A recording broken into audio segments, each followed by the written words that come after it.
Cool, everyone. I'm Rob. I kind of know what you're all thinking already. Of course, there is such a thing as rubbish code.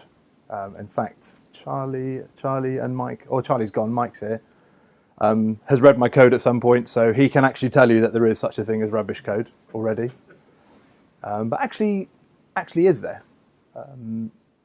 Surely if the application works the way we want it to, and it does what we expect it to, then the code can't be rubbish. Or can it? I don't know. I think there's a bit more of a philosophical debate to any of this. So let's kind of consider for a moment that bad code does exist. What do we think it looks like? And I was kind of just having a little bit of a brainstorm by myself. And actually, I think Sam's kind of analogy of how many times you hear the people swearing that are reviewing your code, maybe that's a good kind of yardstick for whether your code is good or not. But actually, I was just having a little think, and maybe if there is such a thing as bad code, it's code that's maybe convoluted or really, really hard to read. And I think from a practical point of view, code that is insecure, maybe that's maybe as good a way as any of knowing that your code is bad, bloated, knowing how many node modules you need to load in.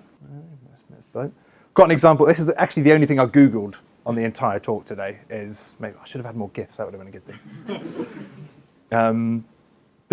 When I'm talking about convoluted, this is actually what I mean. And okay, so that's how you say hello world in PHP. Really nice and simple.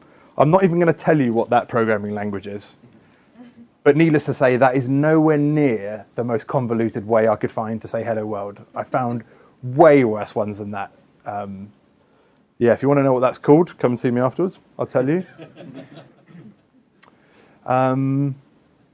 So conceptually, we kind of had a little bit of a discussion, a little bit of thought about what makes bad code. So what do we think makes good code? These are just kind of few examples that I've kind of come up with. This is by no means a kind of extensive list at all.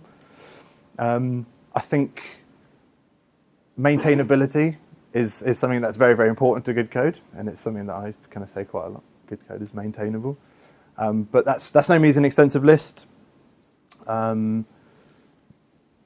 So we've kind of looked at good code and we've looked at bad code a little bit. So bad code, what could the reasons be for that? I mean, do people come up with bad code just for the hell of it? Well, maybe sometimes they do.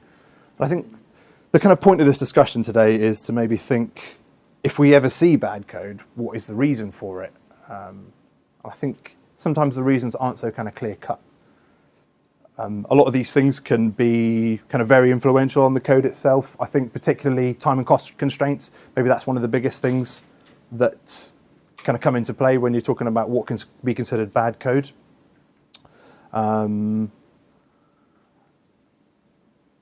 Is all code bad unless it's good? For me, the previous slide, that was kind of quite utopian in a lot of ways. Obviously, if we want to, we all kind of given the amount of time and resources, we'd obviously always want to produce code that's fully tested, is very readable, very maintainable, is kind of future-proof in a way, very concise. But I don't think that's always the kind of practical reality. Obviously, a lot of what we do is driven by business. Business is driven by time and money. And so we don't always have the opportunity to kind of produce code the way we want it to. So I'm just thinking we can still have good code, but maybe it's not as good as we want it to be.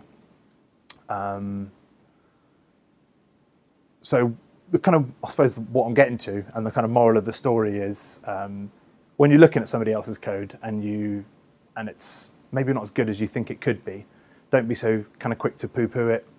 There could be a reason. If you know that you can produce better code, help the people out who kind of produced the code originally, do what you can to refine that code, help each other, and I think be proud of your own code.